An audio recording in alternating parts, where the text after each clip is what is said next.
Imagine you are trekking through a dense Mesoamerican jungle, hemmed in by towering trees, foggy air, and the distant hum of insects, when you stumble upon a peculiar little figurine fashioned by the Olmecs. It has large, empty eyes and what seems to be a mushroom growing from its head. Bizarre? Definitely. Impulsive? Not at all. This tiny artifact can be one of the earliest signs of humanity's deep relationship with psychedelic mushrooms, or more specifically, psilocybin.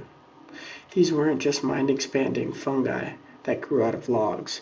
They were mystical tools used during rituals, ceremonies, and sacred healing.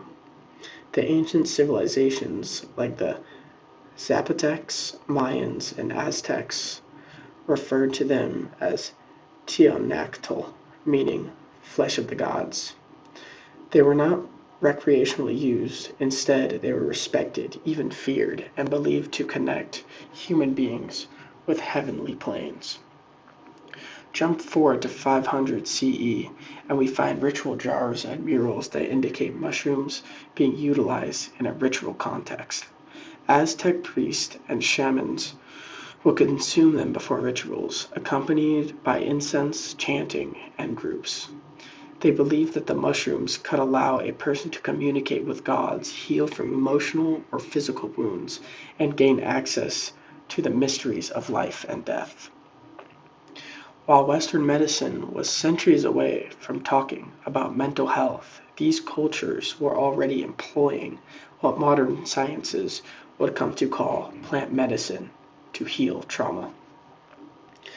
Now let's jump to the modern day.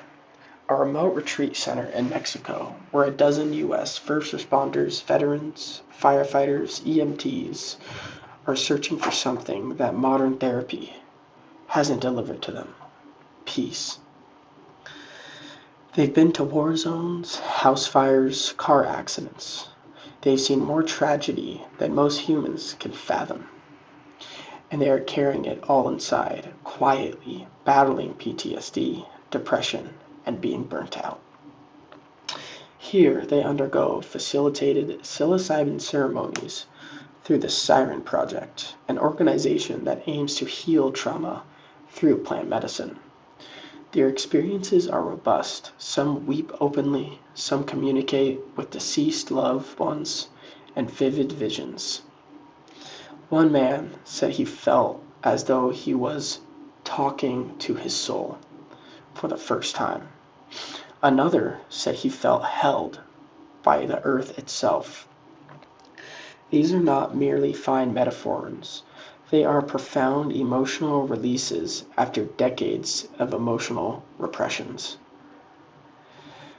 And they're supported by science. Research conducted by institutions like Yale is demonstrating the strength of psilocybin. Cluster headaches so severe they are given the term suicide headaches were reduced by 50% with small doses of psilocybin. Another trial suggests a single high dose will bring long-term relief from depression, superior to most medications currently prescribed for depression. Patients who have issues with addiction, anxiety, and trauma are describing sweeping changes following 1 or 2 sessions.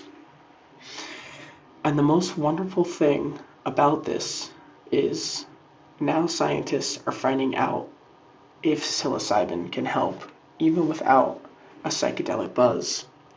A 2022 study published by PubMed suggests low, non-hallucinogenic doses still could bring the mental health benefits. That leaves the door open for future drugs where the patients don't have to hallucinate at all. They just feel the therapeutic benefit. Imagine that the same mushroom that ancient priests once used to talk to the gods might one day show up in a capsule from your therapist. So what does it all mean? It means we're finally walking up to something ancient cultures have known for centuries. Psilocybin isn't just a drug, it's a tool, a mirror, a key. Whether it is a shaman under the stars or a clinical researcher in a lab coat, The goal is the same: healing, transformation, and reconnection with the self, with others, with something bigger. In a world that so readily feels fragmented, anxious, and overstimulated, maybe what we need isn't more noise.